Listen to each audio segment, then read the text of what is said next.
Share করে দাও। এমনি লেট হয়ে গেছে, তো 2 মিনিটের মধ্যে আমরা শুরু করবো। সো গত ক্লাসে যা পড়ছিলাম তার ধারাবাহিকতায় একটা টপিক পরে আমরা হচ্ছে আজকে যে ক্রস প্রোডাক্ট আমরা শিখবো সেটাতে চলে যাব। সবাই একটু দ্রুত ফ্রেন্ডদের শেয়ার দিয়ে দাও যাতে তারা দ্রুত কাজটা করতে পারে। আর কোনো কিছু দেখতে বা শুনতে প্রবলেম হলে জানাও। আর সবার প্রথমে যারা দেখতেছো কি অবস্থা, কেমন আছো, একটু কমেন্ট করে জানাও দেখি।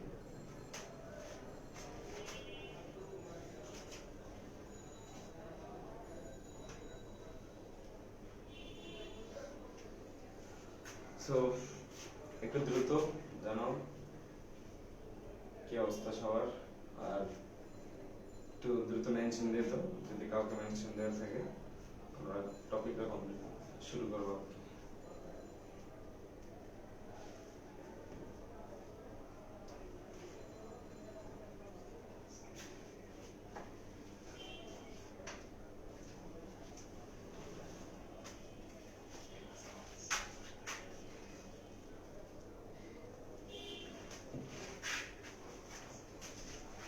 আলহামদুলিল্লাহ, কেমন আছো তুমি? ওয়ালাইকুম আসসালাম। আলহামদুলিল্লাহ মাহমুদুল হক ভাইয়া।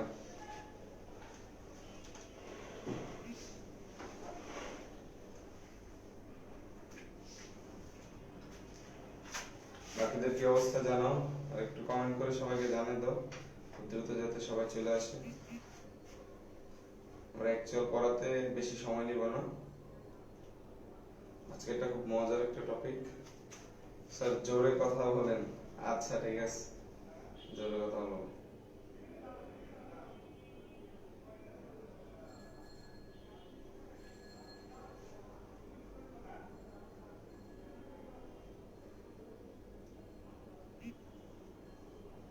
আলহামদুলিল্লাহ, আমি কেমন আছি? আমিও আলহামদুলিল্লাহ। ফাহাদ,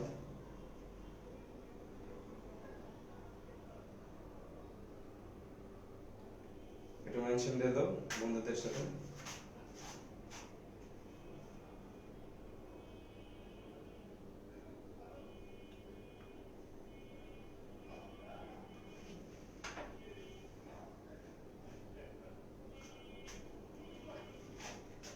ঠিক আছে, তাহলে আমরা হচ্ছে গত ক্লাসে ডট প্রোডাক্ট শিখছিলাম।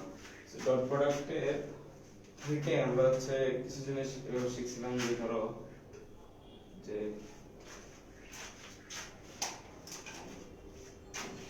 এই যদি হয় আমার এ ভেক্টর আর এই ধরো হচ্ছে আমাদের ভি ভেক্টর, হ্যাঁ, তাদের মধ্যবর্তী অ্যাঙ্গেল যদি থিটা হয় তাহলে আমরা এটা শিখছিলাম যে এ ডট ভি এগুলো ছিল এ ভেক্টরের মান, ভি ভেক্টরের মান এবং তাদের মধ্যবর্তী অ্যাঙ্গেলের cos থিটা। এবং যদি এটা আমরা ত্রিমাত্রিক ভেক্টরের সাহায্যে লিখতাম তাহলে যে আই এর সহগগুলোর গুণফল প্লাস জে এর সহগগুলোর গুণফল প্লাস কে ক্যাপের সহগগুলোর গুণফল ছিল। ঠিক আছে, আমরা এতটুকু শিখছিলাম। তো আজকে যে টপিকটা লিখছি সেটা কি লিখছি হচ্ছে অভিক্ষেপ। তো অভিক্ষেপকে মাঝে মাঝে বলা হয় উপাংশ। অভিক্ষেপ বা উপাংশ। এখন ফিজিক্সে অভিক্ষেপ আর উপাংশকে স্কেলার রাশি হিসেবে ট্রিট করে, মানে স্কেলার রাশি হিসেবে ধরে নেয়। বাট ম্যাথে যদি যাও অভিক্ষেপ আর উপাংশের মধ্যে অভিক্ষেপকে স্কেলার ধরে আর উপাংশকে হচ্ছে ভেক্টর রাশি ধরে। তার মানে ম্যাথের ক্ষেত্রে বা যে হায়ার ম্যাথে তোমরা ওইখানে যদি ভেক্টর পড়ো সেইখানে অভিক্ষেপ আর উপাংশ মানে দুইটা ভিন্ন কোশ্চেন, বাট ফিজিক্সে এটা বেসিক্যালি সেম কোশ্চেন। সো আমি একটু বলে দেব যে ম্যাথ আমরা হচ্ছে আগে ফিজিক্সটা দেখি, কারণ ফিজিক্সে অভিক্ষেপ যা উপাংশ তাই। সো আমি আসলে অভিক্ষেপটা বের করে দেখাবো, পরে ম্যাথেও বলে দেব যে ম্যাথে আসলে কেন অভিক্ষেপ স্কেলার আর উপাংশ হচ্ছে ভেক্টর রাশি। এখন একটা সিনারিও জাস্ট কল্পনা করো, হ্যাঁ, কল্পনাটা হচ্ছে যে এটা তো আমার ভি ভেক্টর, তাই না? এই যে ভি ভেক্টর। এখন অভিক্ষেপকে তুমি চাইলে বাংলাতে ছায়া বলতে পারো। কি বলতে পারো? ছায়া বলতে পারো। তো ছায়া বলতে গেলে যেমন আমি যদি একটা কোশ্চেন বলি যে এর উপর বি এর অভিক্ষেপ অথবা এর উপর বি এর ছায়া অথবা এর উপর বি এর প্রভাব, তিনটা জিনিস একই কথা বুঝাইতেছে। সো এর উপর বি এর প্রভাব জাস্ট একটা ভ্যালু দ্বারা যখন আমরা বুঝাইতে দেবো সেটাকে বলি হচ্ছে অভিক্ষেপ। তো এটা বোঝার জন্য আমরা ধরো একটা জিনিস চিন্তা করে নিই যে ধরো এইখানে বি এর উপরে একটা ধরো তোমার কোন একটা আলোক উৎস রাখলাম, ঠিক আছে? আলোকস্য রাখলে আমি যদি এই পয়েন্ট থেকে একটা লম্ব কল্পনা করি, ডট ডট দিলাম, এই যে দেখো,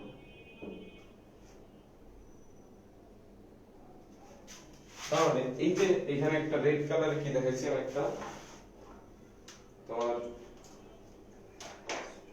আচ্ছা তাহলে রেড কালারে আমি যে এই যে আলোটা দেখাইলাম, এর কারণে দেখো যে এই যে বি এর কতটুক ছায়ার অংশ এর উপর পড়বে।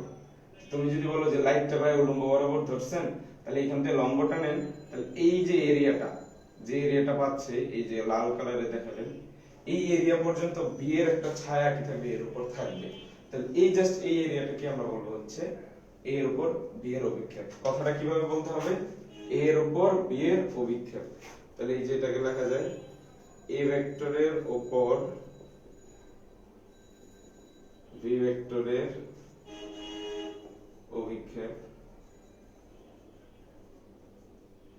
সো এইটাকে দেখো কতটুকু বোঝানো যায়, এটা হচ্ছে জাস্ট এই যে রেড কালার যে চিহ্নিত করলাম সেটা, যে এখানে যদি আমি একটা কোন একটা কি রাখি, আলোকোৎস রাখি, তাহলে তার এই যে নিচে কতটুকু কি বি এর কতটুকু অংশ কি থাকবে, কালো বা ছায়া অঞ্চলে থাকবে আর কি, সেটা হচ্ছে এই যে রেড কালারের।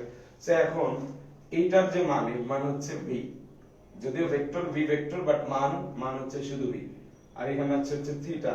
তাহলে এই ভি এর কতটুকু অংশ এই ছায়া অংশটুকু হবে। সবাই জানো যে এটা হচ্ছে, আমরা আগে বলছিলাম যে যার সাথে অ্যাঙ্গেল থাকবে তার শুধু cos থিটা। তাহলে এখন তোমাকে আমি যখন বলবো এর উপর বি এর অভিক্ষেপ নির্ণয় করো, বা ফিজিক্সে বলবো উপাংশ নির্ণয় করো, বেসিক্যালি অভিক্ষেপ আর উপাংশ তো ফিজিক্সে একই হিসেবে ট্রিট করে, তাহলে তোমাকে বের করতে হবে হচ্ছে ভি cos থিটা। আচ্ছা ভি cos থিটা এটা কিভাবে বের করা যায়? দেখো আমাদের জানা কিছু সূত্র আছে, সেটা হচ্ছে যেটা সূত্রটা হচ্ছে যেটা যে a dot b equal to হচ্ছে ab cos থিটা। তো এখান থেকে আমাকে v cos থিটাটা কিভাবে বের করতে পারি, দেখো a dot b K a দ্বারা ভাগ করলে, তাহলে আমি এই যে এখানে যেটা পাইতে পারি যে a ডট b কে যদি আমি কি দ্বারা a দ্বারা ভাগ করি, তাহলে আমি পেয়ে যাচ্ছি। কথা বোঝা গেছে? তাহলে এই ছিল হচ্ছে a এর উপর b এর অভিক্ষেপ। আচ্ছা তাহলে ভাইয়া b এর উপর a এর অভিক্ষেপ কিভাবে বের করব? তো সেটা করার জন্য কি করতে হবে, এই যে আমার লাইটটা এখানে ছিল, এখন লাইটটা এখানে নিয়ে আসো। দেখো নীল কালারের লাইটটা নিয়ে গেলাম, হ্যাঁ এটা হচ্ছে আলোকউৎস, এর থেকে আলো বের হবে। সো চিন্তা করো যদি এই পয়েন্ট থেকে একটা কি রাখো, এখানে একটা লম্ব টানো, তাহলে এই যে এই লাইটের এর কারণে তার এখানে একটা কি ছায়া অঞ্চল সৃষ্টি হবে এই পার্ট পর্যন্ত। এই যে আমি নীল কালার দেখালাম, ঠিক আছে। এখন আমাকে এই নীল কালার অংশটুকুকে বলতে পারি দেখো বি এর উপর এর অভিক্ষেপ বা এর ছায়া। তো সেই হিসেবে আমাদের ফর্মুলা দেখো বি এর উপর এর অভিক্ষেপ, সেটা হবে হচ্ছে কার উপর, বি এর উপর। তাহলে এখানে দেখেছিলাম কিনা যে এ এর উপর যখন বলতাম তখন ছিল বি cos থিটা, এখানে ওটা মুখস্থ করবো না, তাহলে বি এর উপর যেটা আসবে তখন হয়ে যাবে কি তোমার এই cos থিটা। এখন এই cos থিটা কিভাবে পাইছি সেটা হচ্ছে দেখো যে এই পুরাটুক ছিল হচ্ছে আমার a এর মান, থিটা অ্যাঙ্গেলে কতটুকু অংশ বি বরাবর যাচ্ছে, কতটুকু অংশ। সো অ্যাঙ্গেল থাকলে আমরা শিখছিলাম যে এই যে রাশিটা থাকবে তার cos, পুরোটা হচ্ছে a মান, শুধু মান কল্পনা করলে, তাহলে এই কারণে হচ্ছে a মান, আর অ্যাঙ্গেল থিটা থাকার কারণে এই cos থিটা। সো তোমরা চাইলে হচ্ছে চিত্র আঁকা প্রত্যেকবার ভিজুয়ালাইজ করে বলতে পারো যে cos থিটা cos থিটা কখন কোনটা হবে, অথবা যেটা করতে পারো যে এভাবে টার্মের উপর ডিপেন্ড করতে পারো, যে যখন বলবে a এর উপর তখন এখানে b cos থিটা, আর যখন বলবে b এর উপর তখন a cos থিটা। বা অনেকে চাইলে আরো ভালো করে মনে রাখতে পারো যে ভাইয়া যখন a এর উপর বলছে তখন নিচে ছিল, নিচে a এর উপর a ডট b, তাহলে এখন যখন বলতেছি যে b এর উপর, তাহলে নিচে b, b এর উপর কি আসবে a dot b। So basically এই জিনিসটি সেম।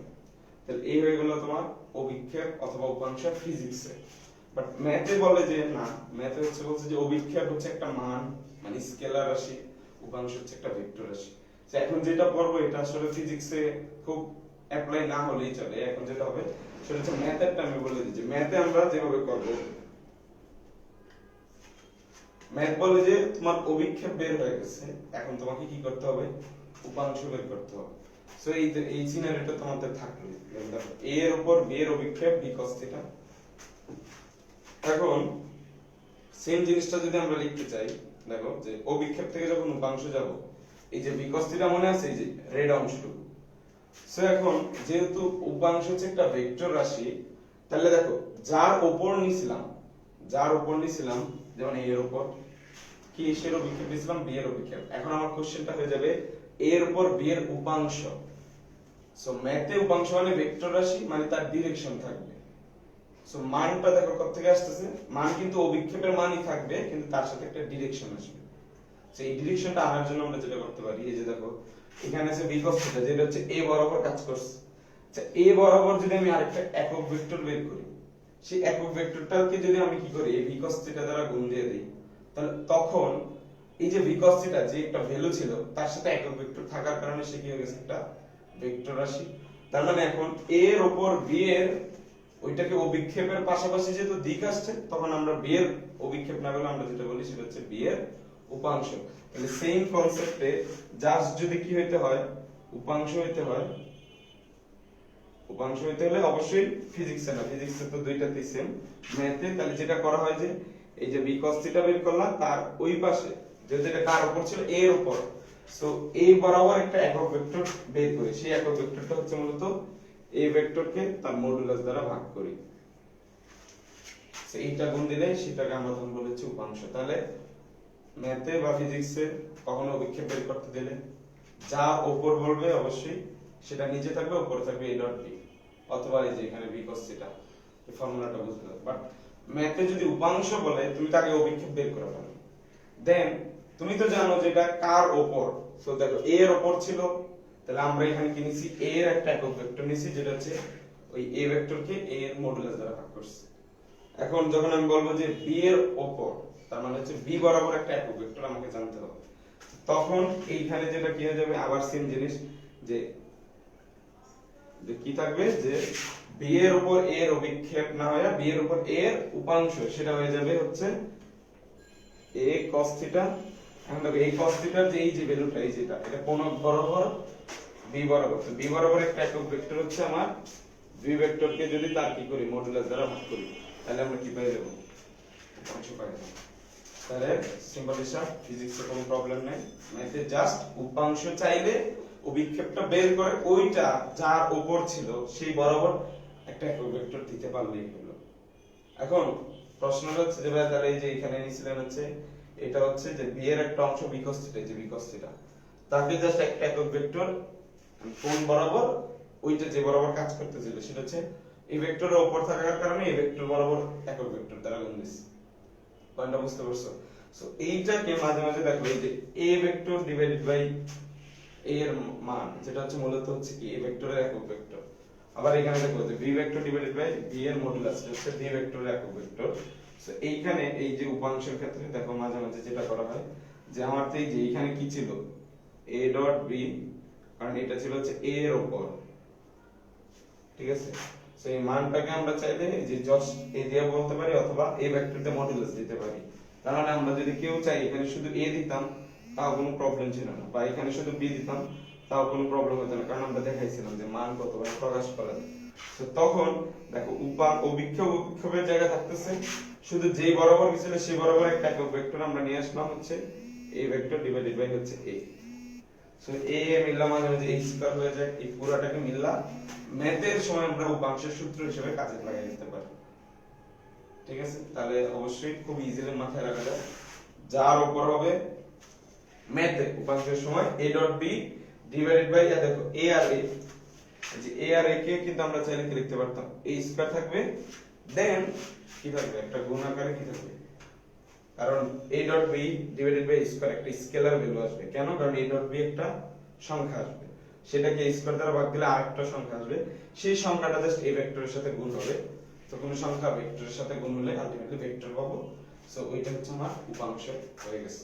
তো এটা চাইলে ডাইরেক্ট ফর্মুলা হিসেবে মনে রাখতে পারো, বাট আমি সাজেস্ট করব তো ফিজিক্সে তো ঝামেলা নেওয়ার দরকার নেই, ম্যাথে শুধু কি করবা অভিক্ষেপ কাজ হয়েছে যার বরাবর বলতে সেই বরাবর একক ভেক্টর।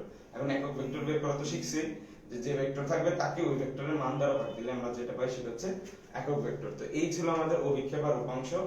এই রিলেটেড প্রচুর কোশ্চেন আসবে, সো আমি এটা হচ্ছে একটা পিডিএফ এ তোমাদের অ্যাসাইনমেন্ট দিব বা সলভ করার চেষ্টা করব, তখন এই জিনিসগুলো আরো ক্লিয়ার হয়ে যাবে। সো উপাংশের এটা এত বড় ফর্মুলা অবশ্যই ফিজিক্সের দরকার নেই, কারণ ফিজিক্সে তো উপাংশ আর অভিক্ষেপকে একই জিনিস হিসেবে কনসিডার করছে।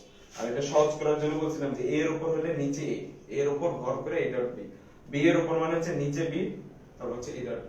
অথবা cos থিটা দিয়ে বলতে গেলে উল্টাটা, যে a এর উপর তার মানে a ছাড়া কি আছে b, এই যে b cos থিটা, b এর উপর b ছাড়া কি আছে a cos থিটা। পয়েন্টটা বুঝতে পারছো তো? কারণ এটা আলটিমেটলি এই জায়গা থেকে আসছে। সেই ছিল আমার অভিক্ষেপ আর উপাংশ। এখন আমরা হচ্ছে ক্রস প্রোডাক্টে যাব, যেটা হচ্ছে আমাদের পুরা ফিজিক্সের কনসেপ্টটাকে কি করছে, খুব স্মুথ করে দিছে, অনেক সুন্দর করে দিছে। সো সেই ক্রস প্রোডাক্ট সম্পর্কে জানতে চাইবো। সো তোমরা এটা একটু দ্রুত তুলে নাও, আর কোন কোশ্চেন থাকলে আমাকে জানাতে পারবে, ঠিক আছে?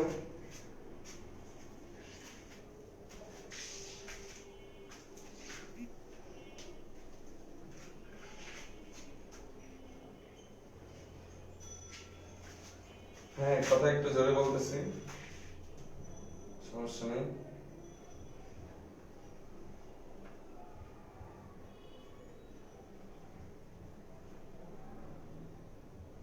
সো কিভাবে ধরছিলাম যে অভিক্ষেপ একটা ছায়া হিসেবে কল্পনা করার জন্য আমি এই লাইট গুলো দেখাইছি।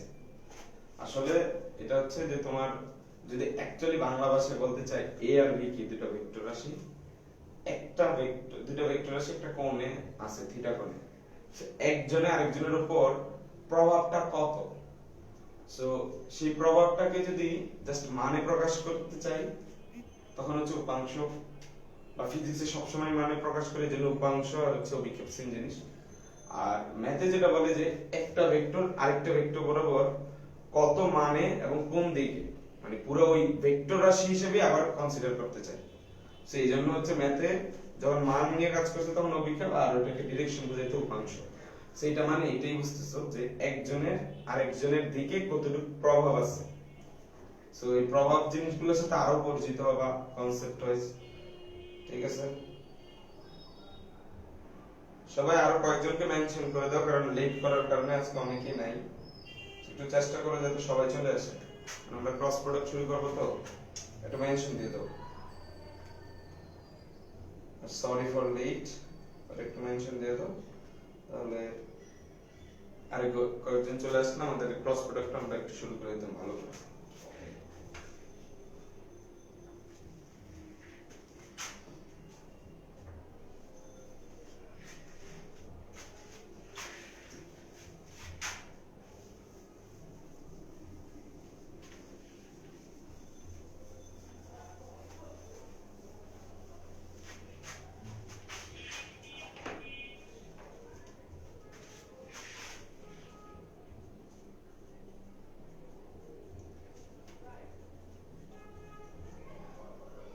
সো আমরা হচ্ছে ডট প্রোডাক্ট আর ক্রস প্রোডাক্টের বিভাগ করছিলাম কি হিসেবে, যে দুইটা ভেক্টর গুণ হবে, গুণ হয়ে যে সে কি রাশি তৈরি করবে। সে যদি স্কেলার রাশি তৈরি করে তাহলে সেটাকে আমরা ডট গুণফল বলছিলাম বা ডট প্রোডাক্ট, আর সেই রাশিটা যদি ভেক্টর হয় সেটা হবে কি ক্রস প্রোডাক্ট। তো আমরা হচ্ছে আজকে এটা শিখবো যে ক্রস প্রোডাক্টটা। সো ক্রস প্রোডাক্ট সম্পর্কে একটু ভালো ধারণা থাকতে হবে, ভালো ধারণাটা থাকতে হবে। এই জন্য আমি হচ্ছে একটু মানে কিছু জিনিস বলবো, এগুলো হচ্ছে আগে থেকে একটু ভালো করে দেখে নাও। সো এইখানে যেটা হয় যে ধরো এটা হচ্ছে a ভেক্টর, এটা হচ্ছে b ভেক্টর, তাদের মধ্যবর্তী অ্যাঙ্গেল যদি থিটা হয়। সো এখন হচ্ছে ক্রস প্রোডাক্ট করব, মানে এই দুইটা ভেক্টরের গুণফলে আবার যে রাশিটা বেরোবে সেটা আরেকটা ভেক্টর। এখন আমরা এখানে শিখতেছি হচ্ছে জাস্ট দুইটা ভেক্টরের ক্রস কিভাবে করে। এই ভেক্টরগুলো কি বল না সরণ সেগুলো নিয়ে এখন আমরা চিন্তা করতেছি না, আমরা জাস্ট কনসেপ্টটা শিখবো যে ক্রসের হোল প্রসেসটা কিভাবে কাজ করে। বাট কখন কোথায় অ্যাপ্লাই করতে হবে, কিভাবে অ্যাপ্লাই করতে হবে, কিভাবে এটা যৌক্তিকভাবে কাজ করবে, সেটা হচ্ছে বিভিন্ন রাশি, মানে বিভিন্ন চ্যাপ্টারে যাবা বিভিন্ন রাশি আসবে, কোনো না কোনো বিজ্ঞানের একটা থিওরি থাকবে, সেই অনুযায়ী কোনো একটা ইকুয়েশন তৈরি হয়েছে, সেগুলো ডেভেলপ করে আমরা পরবর্তীতে কাজ করব। বাট এইখানে আমাদের উদ্দেশ্য হচ্ছে যে দুইটা ভেক্টরের ক্রস প্রোডাক্ট কিভাবে কাজ করে, কথা বুঝতেছে? কিন্তু কাদের মধ্যে কাজ করাইতেই হবে সেইটা চ্যাপ্টার ওয়াইজ ডেভেলপ করতে হবে। সো এই জন্য ভেক্টরটা খুব গুরুত্বপূর্ণ।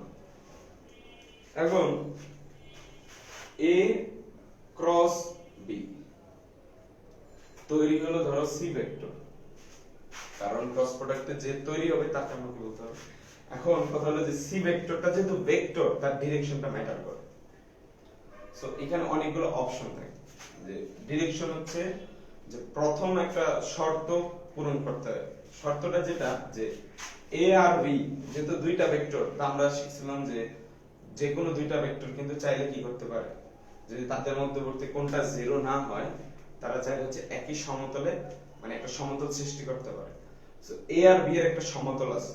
আচ্ছা সমতল মানে কি জানি, আমি বলছিলাম যে তল বললেই একটা পেজের কথা চিন্তা করে নিতে পারো, একটা বোর্ডের কথা চিন্তা করে নিতে পারো। তাহলে এখানে আমি যখন বলতেছি যে এ আর বি একই তলে আছে, যেমন আমি বোর্ডে আঁকছি, তার মানে এ আর বি একই তলে আছে। বা এখন যদি আমি এটা একটা খাতার উপরে রাখতাম তাহলে খাতায় থাকা মানে একই তলে আছে। সো ক্রস প্রোডাক্টে যে শর্তটা আমাদের প্রথম মেইনটেইন করতে হয় সেটা হচ্ছে যে তৈরি হবে ভেক্টর রাশি, কিন্তু ওই ভেক্টর রাশিটা যেই দুইজনের গুণফলে তৈরি হবে তারা যে একটা তল সৃষ্টি করবে তার সাথে লম্বভাবে থাকতে হবে। প্রথম সূত্রটা কি, এই যে সি ভেক্টরটা তৈরি হবে, সি এ এর সাথেও 90 ডিগ্রি, বি এর সাথেও 90 ডিগ্রি, অথবা এ আর বি এর যদি নরমাল আমরা যোগ বিয়োগ করতাম তাহলে যে আর বা লব্ধি পাইতাম, তারা সবাই তো একই সমতলে ছিল, এটা আমরা ওদিনকে লেখা দিয়েছি। সো শর্ত এটাই যে যে রাশিটা তৈরি হবে সেটা হচ্ছে প্রথমোক্ত মানে এ আর বি যে তলে থাকে তার সাথে লম্বভাবে থাকতে হবে। এখন লম্বভাবে যদি অপশন আছে দেখো এই যে কলমটা দিয়ে, যে লম্বভাবে এইভাবে থাকতে পারে আইদার, এটা দিয়ে বোঝাই যে আমার বোর্ড থেকে এটা কি হচ্ছে বের হচ্ছে, মানে আমার যেহেতু ভেক্টর দেখাতে হবে একটা তীর চিহ্ন দেখাতে হবে, আমি আমার তীর চিহ্নটাকে উপরে রাখতে পারি, উপরে রেখা বুঝাইতে পারি যে এ আর বি যেহেতু এই বোর্ডে আছে তাহলে এই যে সি ভেক্টরটা এটা হচ্ছে বোর্ডের সাথে 90 ডিগ্রিতে আছে, এটা একটা অপশন। অথবা আমরা যদি কি করি যে ধরো আমাদের এই বিন্দুটা ধরো এই পয়েন্টে আছে, সাপোজ বোর্ডের চেয়ে উপরে আছে, তো তখন এই পয়েন্ট থেকে কি হতে পারে একটা বোর্ডের ভিতরের দিকে তীর চিহ্ন যেতে পারে। সো বোর্ডের ভিতরে গেলে সেটাও 90 ডিগ্রি, আবার বোর্ড থেকে বাইরে হলে সেটাও 90 ডিগ্রি। তো আমার প্রথম শর্ত হচ্ছে 90 ডিগ্রি হতে হবে, কিন্তু এট এ টাইম তো দুই দিকে থাকতে পারবে না, কারণ ভেক্টর যেহেতু একটা রাশি সেটাকে তো ইউনিকলি কি করতে হবে আইডেন্টিফাই করা লাগবে। সো এই পয়েন্ট থেকে বোর্ডের বাইরে আসতে পারে লম্বভাবে, অথবা এই পয়েন্ট থেকে বোর্ডের ভিতরে যেতে পারে। সো আমাদের যে সি ভেক্টরটা সেটা মূলত হচ্ছে এ আর বি এর সাথে লম্বভাবে আছে, কিন্তু লম্বভাবে আছে এটা তো বের হইতে পারে আর ভিতরেও প্রবেশ করতে পারে। সো যেহেতু লম্বভাবে আছে কিন্তু আমাদের বোর্ডটা হচ্ছে দ্বিমাত্রিক, তো আমরা যেটা বলতে পারি যে এখানে যে ধরো এই বরাবর হচ্ছে সি ভেক্টরটা কাজ করে, এটাই বলে দেওয়ার উদ্দেশ্য হচ্ছে যে এটা আইদার এই যে তলে আছে তার থেকে বাইরের দিকে বের হচ্ছে, মানে হচ্ছে ধরো এই যেটা এই ধরো সিটাই হচ্ছে এটা ছিল, কিন্তু আমাদের খাতায় দেখাতে হবে এজন্য হচ্ছে নিচে দিয়ে বুঝালাম যে এটা এই যে এই তলের সাথে লম্বভাবে আছে, হয় এটা বাইরের দিকে বের হচ্ছে মানে ভিতরের দিকে প্রবেশ করছে। তাহলে এখন হচ্ছে আমাদের দুইটা অপশন থাকবে। দুইটা অপশন কেন থাকবে, আমি যদি এখানে আবার আমি এ দেখাই ভাইয়া, তারপর হচ্ছে কি আমি দেখাই বি দেখাই, তাদের মধ্যবর্তী অ্যাঙ্গেল থিটা দেখাই, ঠিক আছে। সো আইদার যে যে সিটা এটা কি তল থেকে বাইরে হওয়ার চেষ্টা করতে পারতো, অথবা আমি আবার এইভাবে দেখে বুঝাইলাম যে সি ভেক্টরটা আবারও এ আর বি এর সাথে কিভাবে আছে লম্বভাবে আছে, কিন্তু লম্বভাবে থাকা মানে হচ্ছে এই বোর্ড থেকে বের হইতে পারে অথবা বোর্ডের ভিতরে ওই দিকে লম্বভাবে থাকতে পারে। সো এখন কথা হচ্ছে যে কখন কোনটা হবে। সো এইটা করার জন্য হচ্ছে আমরা যে right hand thumb rule use করি, সেটা হচ্ছে যে আমাকে প্রথম যে ভেক্টর দুইটা ক্রস করতে হবে, ধরো a ক্রস b, তাহলে আমাদের কাজ হচ্ছে a বরাবর হাতটা রাখবো এই যেভাবে, ঠিক আছে। দেন কোথায় b, সো a থেকে পরবর্তী ভেক্টরের দিকে যাব ক্ষুদ্রতম কোণে, কোন কোণে ক্ষুদ্রতম কোণে। তো ক্ষুদ্রতম কোণে কিভাবে, যে a থেকে যখন আমি b এর দিকে গেলাম তারপর হাতটা মুখ করলাম আর বৃদ্ধাঙ্গুলি কি করতেছে তল থেকে বাইরের দিকে আসতেছে। তাহলে এই কেসে যদি আমি কি করি a ক্রস b তে যাইতাম, আমার প্রথম শর্ত হচ্ছে যে c টাকে 90 ডিগ্রি হইতে হবে। তো এইভাবে চিন্তা করে যে যখন তুমি এইভাবে ঘুরাইতেছো এটা কিন্তু অলরেডি a আর b যে তলে ছিল তার থেকে কিভাবে আছে লম্বভাবে বের হচ্ছে। সো এইখানে আমি যখন a ক্রস b করলাম এটা বাইরের দিকে বের হচ্ছে, সো এই c ভেক্টরটা হচ্ছে বাইরের দিকে বের হচ্ছে। ভাই আমি বুঝলাম যে ভাই এই যে নিচের দিকে বুঝাইলেন মানে হচ্ছে a আর b এর সাথে লম্ব, কিন্তু এটা যে বাইরের দিকে যাচ্ছে এটাকে কিভাবে স্পেসিফিক ভাবে প্রকাশ করা যেতে পারে। তার জন্য আমরা যেটা করি আমরা হচ্ছে এখানে একটা বৃত্ত দিয়ে ডট দিয়ে দিতে পারি, এটা রেইনমার্কের ডট দিয়ে দিতে পারি। কেন ডট দিতে পারি, কারণ ভেক্টর একটা তীরের মতো, ভেক্টর কি একটা তীরের মতো, কারণ কি তীরের কি থাকে প্রান্ত থাকে, আর সামনের দিকে কি থাকে একটা তীক্ষ্ণ প্রান্ত থাকে, ঠিক আছে। এখন যখন বলতেছি যে সিটা বোর্ড থেকে বের হচ্ছে বা তল থেকে বের হচ্ছে বা তুমি যে খাতা লিখতেছো সেখান থেকে উপরের দিকে আসতেছে, সেটা বোঝানোর জন্য আমরা হচ্ছে ডট চিহ্নটা ব্যবহার করি। আচ্ছা, এই ডট অবশ্য কোনো ডট প্রোডাক্টের ডট না, এটা দেয়া মানে হচ্ছে এই যে সি ভেক্টরটা সেটা তল থেকে বের হয়েছে। এখন কিভাবে বুঝবা যে ডট হলেই তল থেকে বের হবে? জাস্ট চিন্তা করো যে আমার কাছে একটা কি আছে, তীর আছে, আর সেই তীরটা যদি কি আসে তোমার ক্যামেরা বরাবর আসে, তাহলে ক্যামেরার একদম পয়েন্ট থেকে তুমি কি দেখবা, ওই যে তীক্ষ্ণ অংশটা সবার সামনে যে একটা ছোট পয়েন্টটা দেখবা। সো কোনো কিছু যদি তল থেকে বের হয় অথবা তীর চিহ্ন যদি একটা তল থেকে বের হয় আর সেটা একদম তোমার চোখ বরাবর আসে, তুমি কি দেখবা? চোখে তোমার বরাবর একটা কি আসছে, পয়েন্ট আসছে। তো সেটা বোঝানোর জন্য হচ্ছে এই পয়েন্টটা দিয়ে দিলাম। তাহলে আমি যখন লিখলাম যে এই পয়েন্টটা মানে হচ্ছে এটা বের হচ্ছে, সেটা কখন হইতে পারে যখন এ থেকে বি এর দিকে যাব। তার মানে এই যে চিত্রটা এখানে যে সি ভেক্টর সেটা হবে হচ্ছে এটা হচ্ছে তোমার এ ক্রস বি থেকে আসছে, মানে এ ক্রস বি এর। তাহলে কিভাবে করবা? প্রথমটা থেকে দ্বিতীয়টার দিকে ডান হাতটা ঘোরাবা, ঠিক আছে, আর অবশ্যই ক্ষুদ্রতম কোণে। এখন কেউ যদি বিশাল বড় কোণ করতে তাহলে আবার উল্টা দিকে আসতো, বড় কোণটা নেওয়া যাবে না, কারণ দুইটা ভেক্টরের মধ্যে একটা ক্ষুদ্রতম কোণ থাকে, আবার এই বাইরের দিকে একটা বড় কোণ থাকে, যে এই বরাবর যে একটা বড় কোণ থাকে ওইটা নেওয়া যাবে না, ক্ষুদ্রতম কোণ থেকে ঘুরাইতে হবে। সো বুঝছো যে কেন ডট দিয়ে কি বুঝালাম? ডট দিয়ে বুঝালাম যে একটা ভেক্টর তল থেকে বের হচ্ছে। তো যদি তীর চিহ্ন তোমার তল থেকে বের হতো, তুমি সামনের পয়েন্টটাকে দেখতা ডট মনে হতো, এই জন্য হচ্ছে আমরা একটা ডট দিয়ে বোঝাই। তার মানে আমি যদি কোনো কারণে এভাবে দিতে থাকি, তার মানে কোন একটা ফিল্ড এই তল থেকে কি হচ্ছে, পর্যায়ক্রমে বের হয়ে আসছে। সো এইভাবে হচ্ছে রিপ্রেজেন্টেশনটা দরকার। কেন রিপ্রেজেন্টেশন দরকার? কারণ আমাদের সবকিছু হচ্ছে দ্বিমাত্রিক খাতায় লিখবো, দ্বিমাত্রিক বোর্ডে লিখবো, কিন্তু জিনিসগুলো তো ত্রিমাত্রিক। তো সেগুলো এইভাবে প্রকাশ করতে গেলে আমাদের এটা দরকার।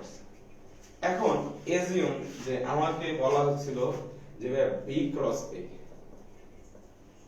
তো সেটা সমান ধরো হচ্ছে সি না দিয়ে ধরো আমি অন্য কোনো একটা ভেক্টর দিই, ডি ভেক্টর দিই, মানে জাস্ট একটু পার্থক্য করার জন্য। হ্যাঁ, সো নিয়ম কি? প্রথম ভেক্টরে যাবা, এই যে বি তে যাবা। আচ্ছা, বি তে এইভাবে হাত রাখবো, দেন কি এ তে, সো বি থেকে এ তে ক্ষুদ্রতম কোণে। আচ্ছা, এইভাবে ঘোরানো যাবে না। রাইট হ্যান্ড থাম্বের রুল হচ্ছে যে একটা ভেক্টর থেকে আরেকটাতে যাবা, কিন্তু এইভাবে ঘুরাতে গেলে হাত ভেঙে যাবে, হাত ভেঙে যাবে। তো তুমি কি করতে পারো? এই ঘোরানটাকে এই বরাবর নিয়ে আসতে পারো। এখন দেখো বি থেকে এই বরাবর যদি হাতটা ঘোরাও, বৃদ্ধাঙ্গুল কি করে? তলের ভিতরে প্রবেশ করতে চাইতেছে। তার মানে এই যে ডি ভেক্টরটা এটা হচ্ছে তলের ভিতরে, মানে আমাদের থেকে দূরে চলে যাওয়ার চেষ্টা করতেছে। সো ডিটা কি একটা ভেক্টর না?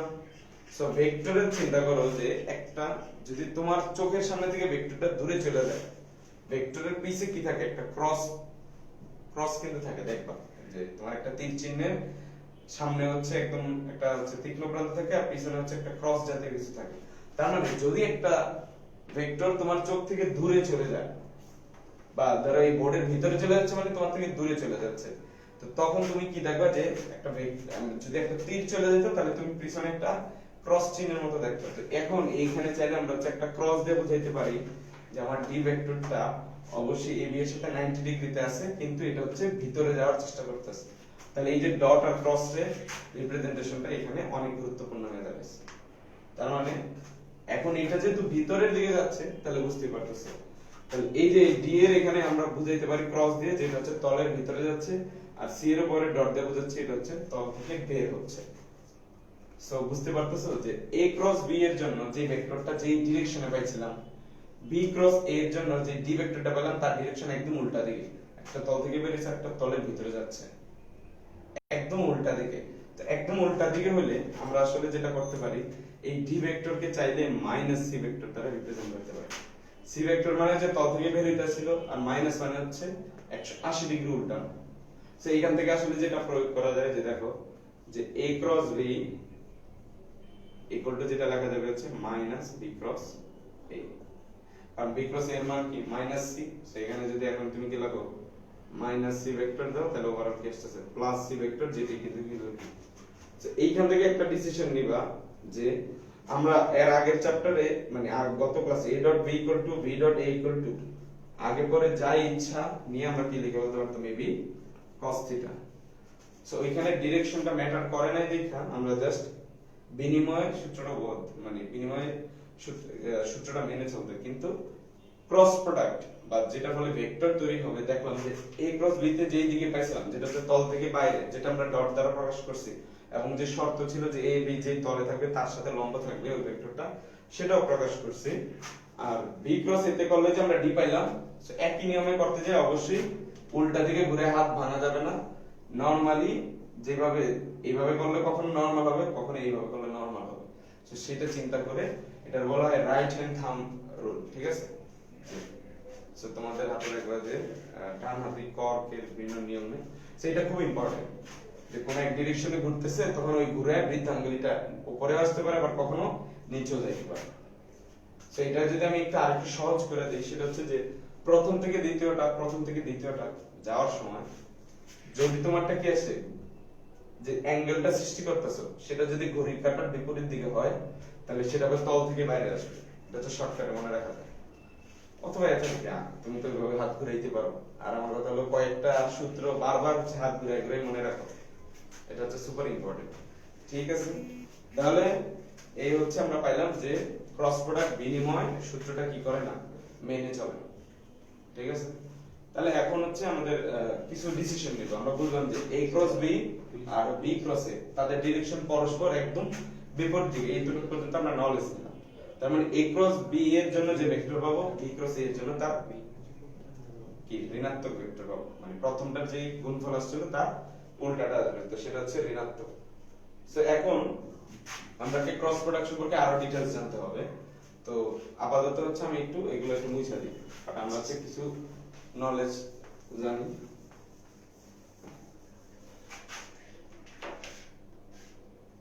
তোমার হাত দিয়ে কিভাবে করবো আরেকবার বলো। আচ্ছা, হাত দিয়ে যেটা করবা, দেখো তোমাকে ক্রস প্রোডাক্ট করতে হলে তো কোন একটা ভেক্টরকে আগে বলবে।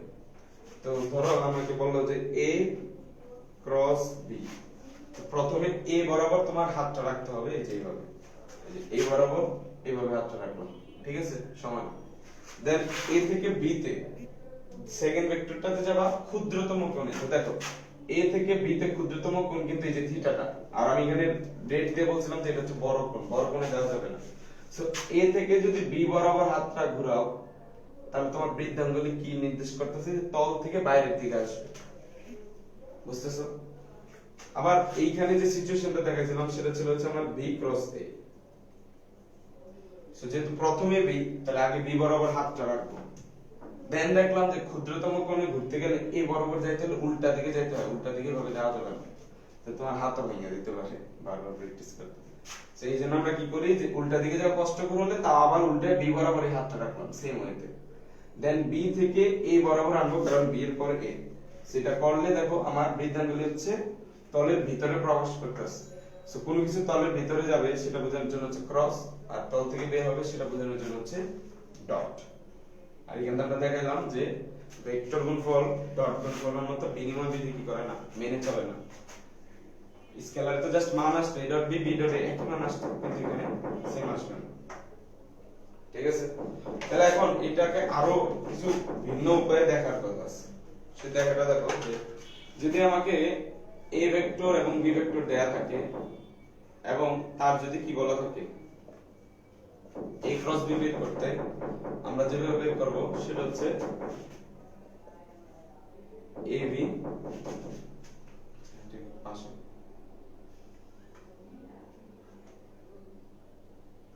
আচ্ছা এটা হচ্ছে তোমার হবে ab sin থিটা, যে a এর মান b এর মান এবং তাদের মধ্যবর্তী কোণের sin। কিন্তু আমরা জানলাম যে ক্রসের পরে যেটা তৈরি হয় সেটা হচ্ছে কি ডট প্রোডাক্ট। জন্য এটা দেখ,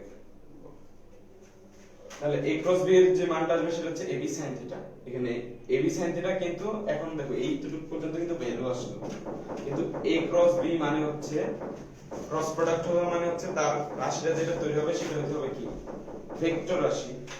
এর জন্য যে এটা হচ্ছে আমার মান তো থাকেই, তার সাথে হচ্ছে আমরা একক ভেক্টর কোন একটা ইটা দিয়ে দিতে পারি। কি দিয়ে দিতে পারি? ইটা দিয়ে দিতে পারি। এখন তাহলে একক ভেক্টরের ডিরেকশনটা কোন দিকে হবে, সেটা হচ্ছে যে তোমার ওই যে right hand thumb rule use করে বের করতে হবে। যেমন আমি যদি এই সিনারিওটা দেখাই যে a ক্রস b হয়েছে, তাহলে দেখো a থেকে b বরাবর গেছিল, দেখো a থেকে b বরাবর গেছিল, হাতটা কি উপরের দিকে আসছে, তাহলে আমার ভ্যালু পর্যন্ত যে এই যে c ভেক্টরটা তৈরি হবে তার মানটা হবে ab sin থিটা, কিন্তু সেটা যে এই যে বোর্ড থেকে বাইরের দিকে আসছে এটা একটা ডিরেকশন বুঝাইতে হবে। সো এই ডিরেকশনটা বোঝানোর জন্য হচ্ছে আমরা এইটা একটা একক ভেক্টর দিই, কারণ একক ভেক্টর দিলে একক ভেক্টর কোন কিছুর সাথে যদি গুণ হয় তাহলে তার মানের কোনো কি আসে না, চেঞ্জ হয় না, কারণ একক ভেক্টরের মান হচ্ছে 1, কিন্তু এই একক ভেক্টরটা থাকার কারণে একটা ডিরেকশন পাই গেছে। তো ধরে নিতে পারি যে ইটা ভেক্টরটা হচ্ছে তল থেকে যে বাইরের দিকে আসবে যে কোনো ভেক্টরের জন্য একটা একক ভেক্টর। যে ধরো তল থেকে বাইরে আসছে এটা হচ্ছে একটা আমার কোনো ভেক্টর ছিল, তার যে একক ভেক্টর বের করি সেটার মান হচ্ছে ইটা, এই জন্য আমরা হচ্ছে ইটা প্রকাশ করে দেব। এখন ইটাকে আমরা যখন ডিফাইন করে ফেললাম যে এটা হচ্ছে তল থেকে বের হবে এমন কোন ভেক্টরের একক ভেক্টর, কেন দিছি, কারণ যাতে এই যে a ক্রস b এর ফলে যে রাশিটা তৈরি হলো এই রাশিটা তো ভেক্টর হইতে হবে, আমরা তো মান পাই গেলাম।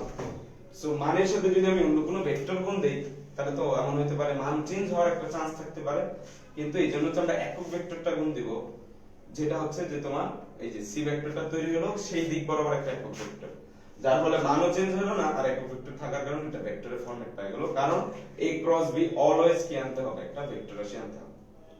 এখন প্রশ্ন হলো যে ভাই তাহলে যদি আমি b ক্রস a করতাম তাহলে তো মানটা থাকতো আবারও সেম ab sin থিটা, যে a এর মান b এর মান এবং তাদের মধ্যবর্তী কোণের sin, আর ইটাটা তখন আমরা ধরো অন্য একটা নাম দিয়ে দিতে পারতাম, ভিটা দিয়ে দিতে পারতাম, কোনো প্রবলেম নেই, ঠিক আছে। তখন ভিটা দিয়ে কি বুঝাইতো, যেহেতু আমরা বলছিলাম b ক্রস a এখান থেকে বের করার সময় এটা হচ্ছে কি তলের ভিতরে প্রবেশ করতেছে, যেটা হচ্ছে ক্রস দিয়ে বুঝাইছিলাম যে তীর চিহ্নটা দূরে চলে যেতেছে এই জন্য তুমি চোখে দেখতেছো ক্রস, আর এটা ছিল তীর চিহ্নটা তোমার দিকে আসতেছিল চোখের দিকে আসতে তুমি দেখবা ডট, সেইখান থেকে নাম আসছে হচ্ছে ডট আর ক্রস।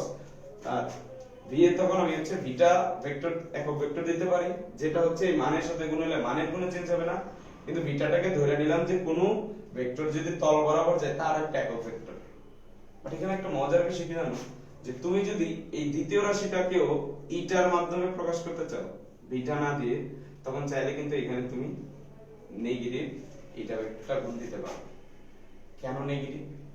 কারণ আমরা শিখছিলাম যে a ক্রস b এর জন্য যে ভেক্টরটা বাইরের দিকে আসতেছে তার একক ভেক্টর হচ্ছে আমার হচ্ছে কি ইটা, বাট এখন যখন আমি v ক্রস a নেব সেটা তো 180 ডিগ্রি বিপরীত দিকে কাজ করে, সেটাকে হচ্ছে আমরা ভিটা ক্যাপ দিয়ে প্রকাশ করতে পারতাম, কিন্তু কোনো একটা যদি ইটার সাপেক্ষে বুঝাই যে এটা হচ্ছে তল থেকে বের হচ্ছে, তো আমরা ওই তল দিয়ে ভিতরে যাচ্ছে এটার জন্য আলাদা কোনো একক ভেক্টর প্রকাশ করার চেষ্টা করি না, তো তখন এটার জন্য হচ্ছে নেগেটিভ ইটা দিয়ে দেই, মানে যে পজিটিভ ইটার ডাইরেকশন যেদিকে নেগেটিভ ইটার ডাইরেকশন সেদিকে। এখন কথা হলো যে ভাইয়া তল থেকে যেটা বের হবে সেটাই কি পজিটিভ ইটা হবে সব সময়? না, এটা ডিপেন্ড করে, ভেক্টরের ইয়েটাই এরকম, কনসেপ্টটাই এরকম।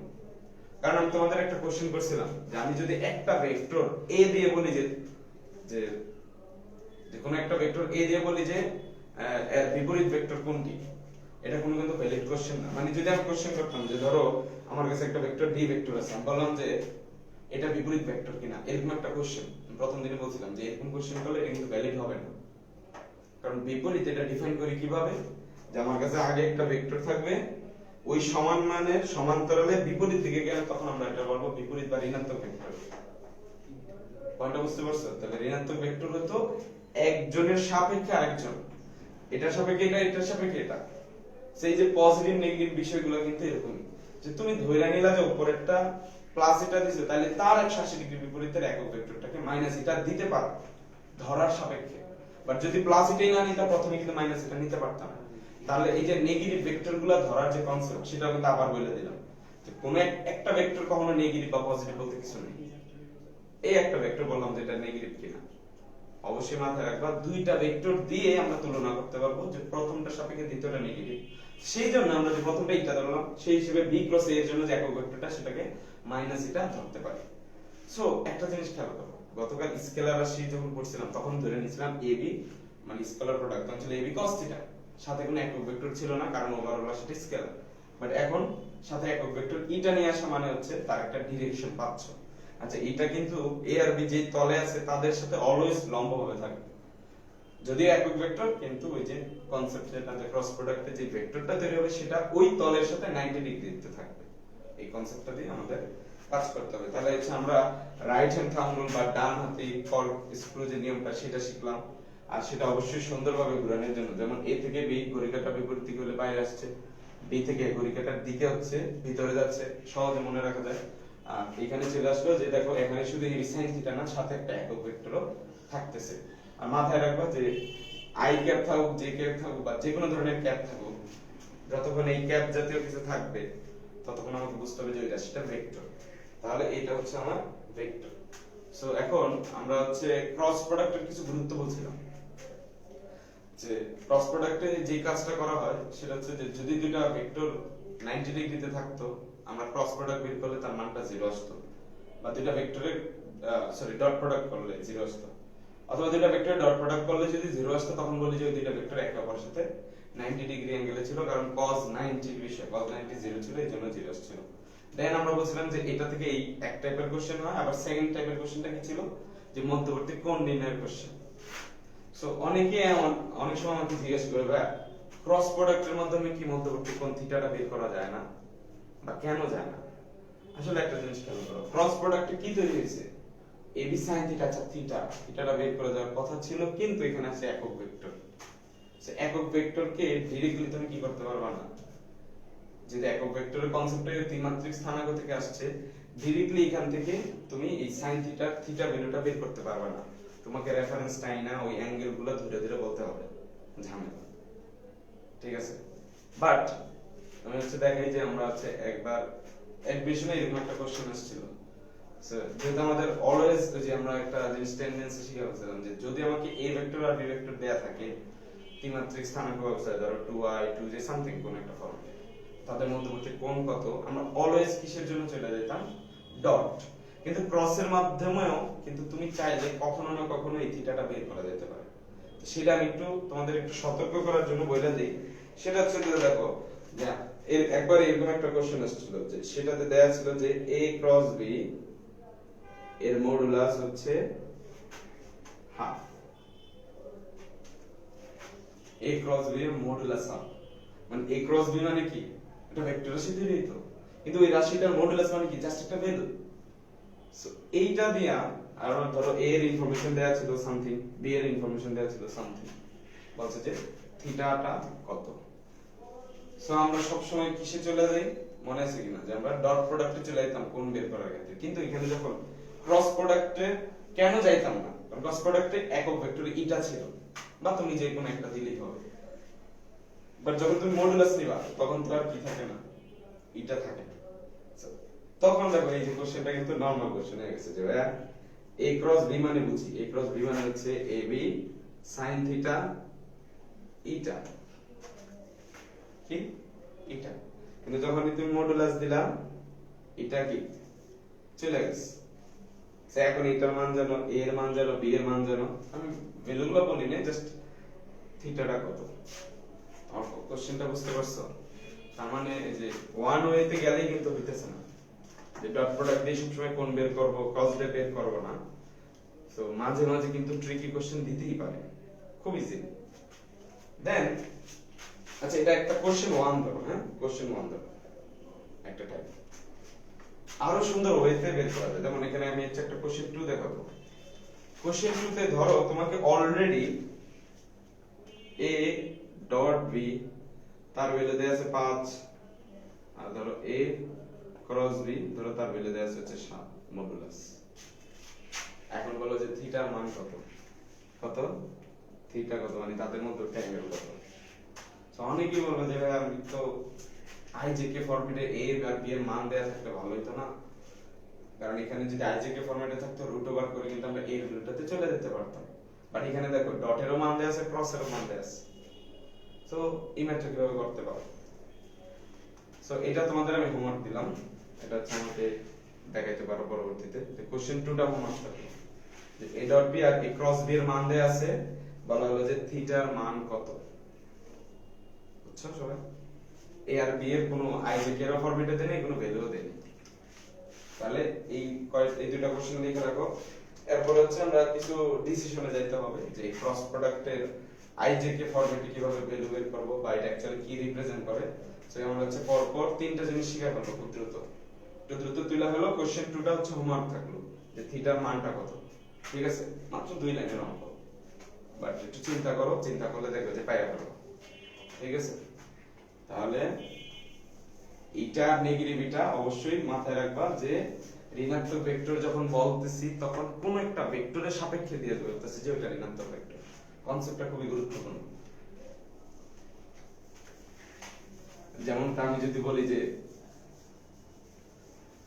তুমি বড়, আমি বললাম যে তুমি ভিডিও দেখতেছো, তুমি বড়, কি বড়? এটা হতে পারে যে বলে যে তোমরা দুই ভাই বোন, তার মধ্যে তুমি বড়। তুলনা, কম্পারিজন। সো পজিটিভ নেগেটিভের রেফারেন্সটা দেখো, ডানে পজিটিভ বামে নেগেটিভ, এই ধারণাগুলো এখন খুব সংকীর্ণ, মানে এইভাবে চিন্তা করলেও হবে না। কোন একটা সাইড তুমি পজিটিভ ধরছো, তার ঠিক 180 ডিগ্রি উল্টাটা তুমি নেগেটিভ ধরতে পারবা, এই স্বাধীনতা আছে। সেই জিনিসগুলো ইউটিলাইজ করতে হবে। তাহলে এখন এই কোশ্চেন 1 তো বুঝছই যে ক্রস প্রোডাক্টের ডাইরেক্ট ভ্যালু দেয়া থাকলে a আর b যদি আইজেকে ফরম্যাটে থাকে, রুট করলে a আর b এর মান জানো, থিটার এক পয়েন্টে বের করতে হবে।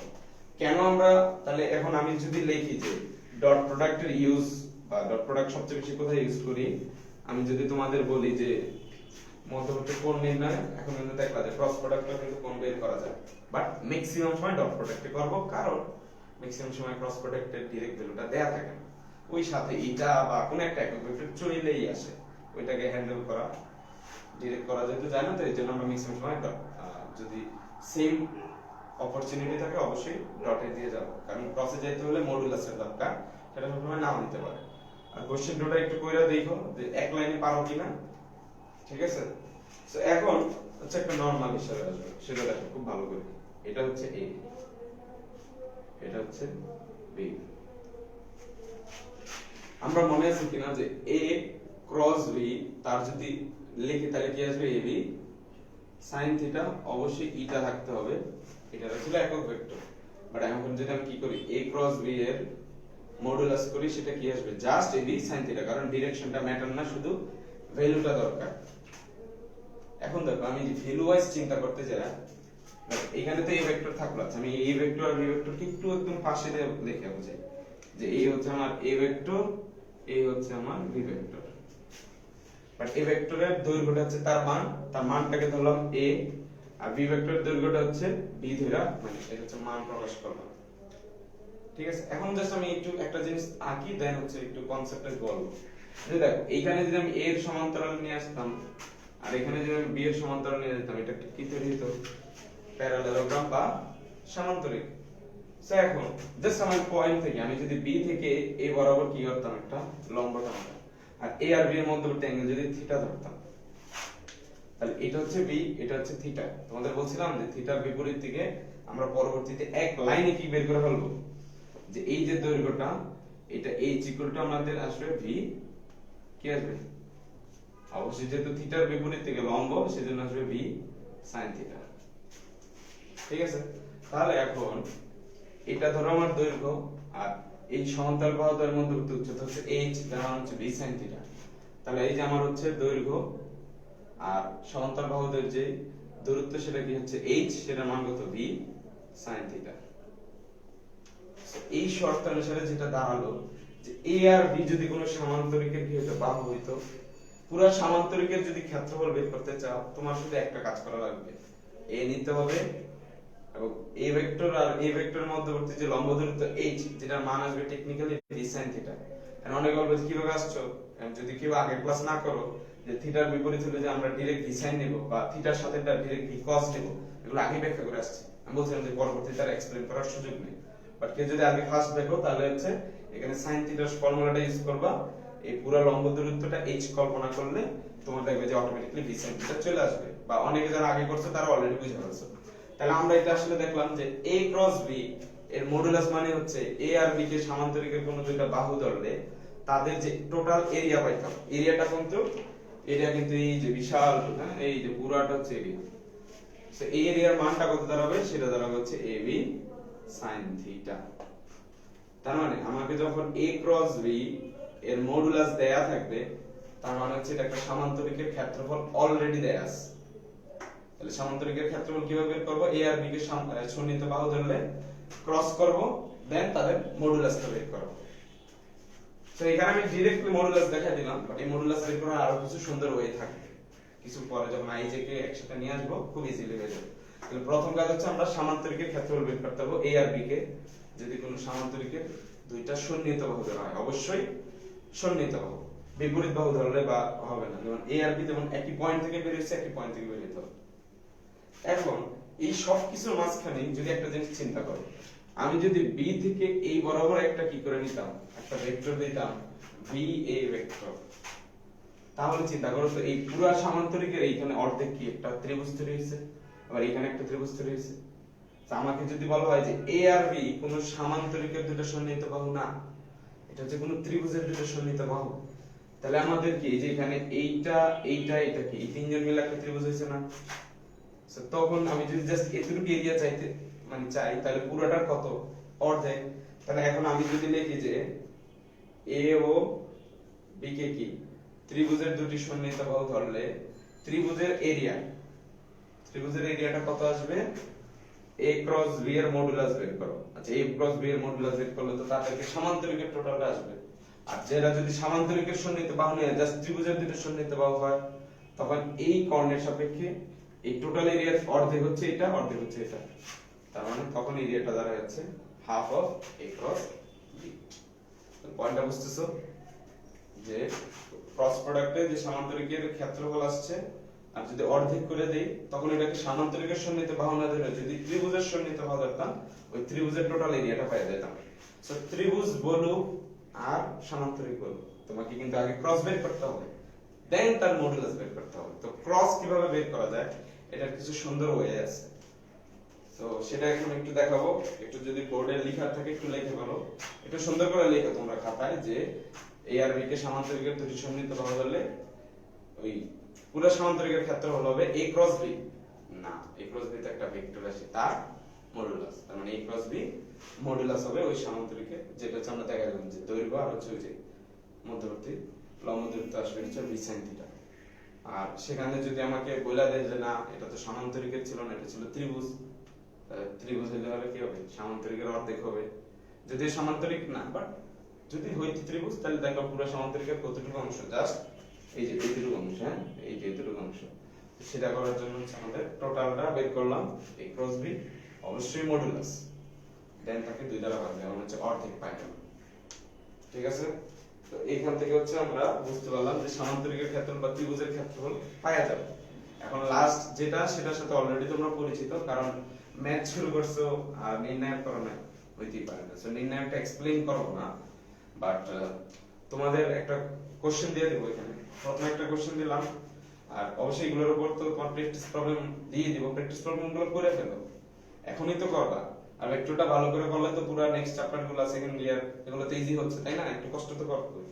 তাহলে এইখানে এতটুকু আমরা মুছে দেব, হ্যাঁ মুছে দিই। এখন কথা হলো যে ভাই সব ঠিক আছে, আপনি তো এখন পর্যন্ত যা করলেন সবগুলাতে হচ্ছে a আর b এর ভ্যালু ধরে বা সামথিং, বাট হোয়াট ইফ যদি a এর সমান দেয়া থাকতো ax i cap ay j cap, তারপর কি az k ক্যাপ, দেন দেয়া থাকতো যে ভাই b হচ্ছে bx i cap by j cap vz k cap. So এখানে তো a আর b এর ডাইরেক্ট কোনো ভ্যালু দেয় নাই, বা তাদের মধ্যবর্তী অ্যাঙ্গেল থিটাও দেয় নাই যে আমরা ab sin থিটা বের করে ফেলতে পারবো। সো এখন আমাদের এমন একটা ওয়ে দরকার যেখানে হচ্ছে a এর মান আলাদা, b এর মান আলাদা, তারপর sin থিটা, তারপর আবার একক ভেক্টর, এত কিছু যাতে পুরোটা আমরা এক লাইনে করতে পারি। তো সেটা করার জন্য হচ্ছে আমাদের নির্ণায়কটা অনেক হেল্প করছে। যে যদি বলে যে a cross b,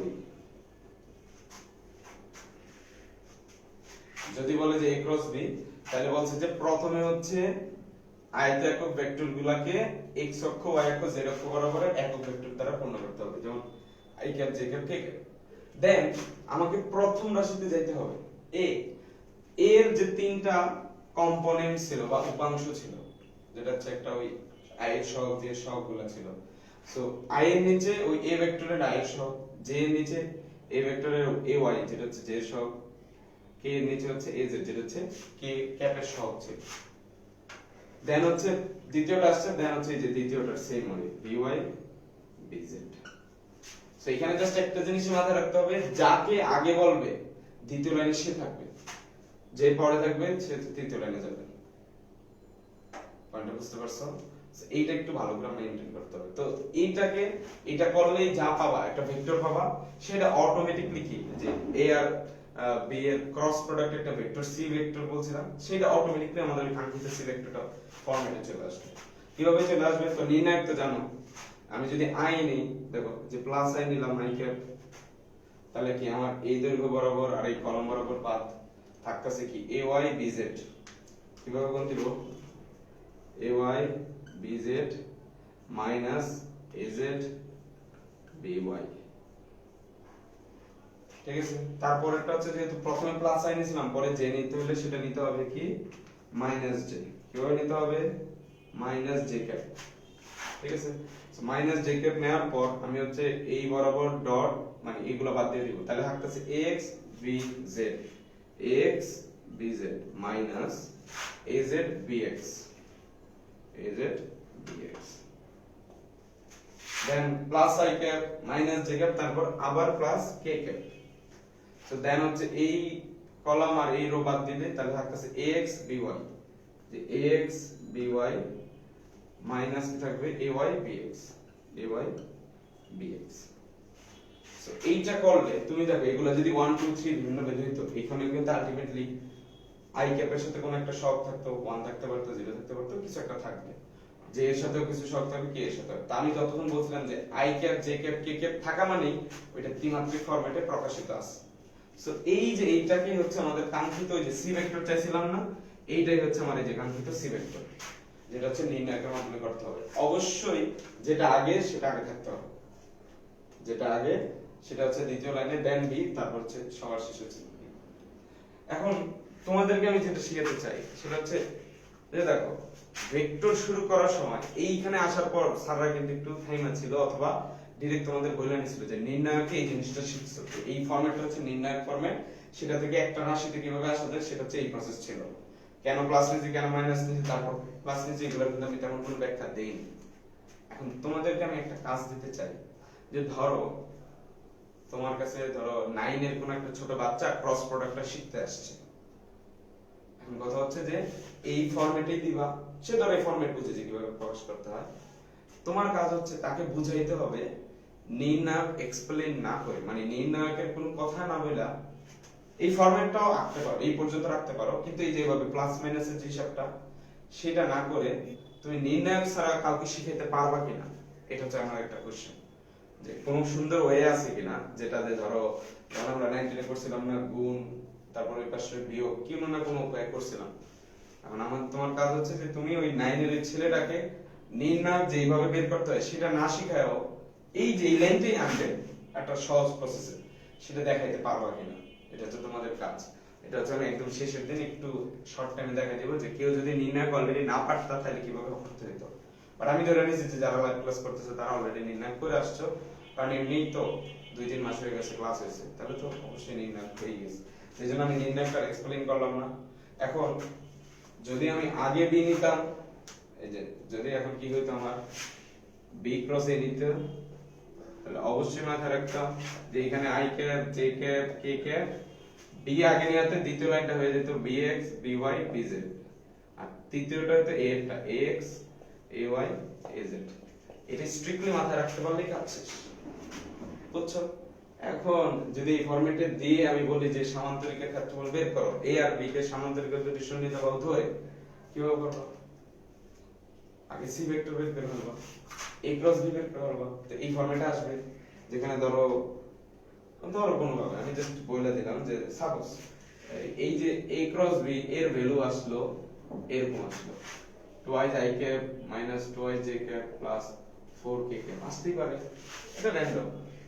so a cross b পর্যন্ত এটাকে আমরা কোনো ক্ষেত্রফল বা কিছু বলতে পারবো না, বাট যখনই আমাকে কি বলতে বলবে যে ক্ষেত্রফল বের করো, তখন আমি যেটা করব মডুলাস করে ফেলবো। মডুলাস করা মানে হচ্ছে 2 স্কয়ার মাইনাস 2 এর স্কয়ার প্লাস হচ্ছে 4 স্কয়ার, শেষ। এটা কিন্তু আমার a আর b কে সামান্তরিকের শূন্যতা বাদ দিলে তার ক্ষেত্রফল। অথবা সামান্তরিকের শূন্যতা না দিলে যদি আমি বলতাম যে ত্রিভুজের শূন্যতা দুইটা বাহু, তাহলে জাস্ট এই যে টোটাল মানটা একটা সংখ্যা আসবে, ধরো 50 আসলো, তখন তাকে 2 দ্বারা ভাগ করে দিতে হবে। সো এই কনসেপ্টটা পর্যন্ত গেল।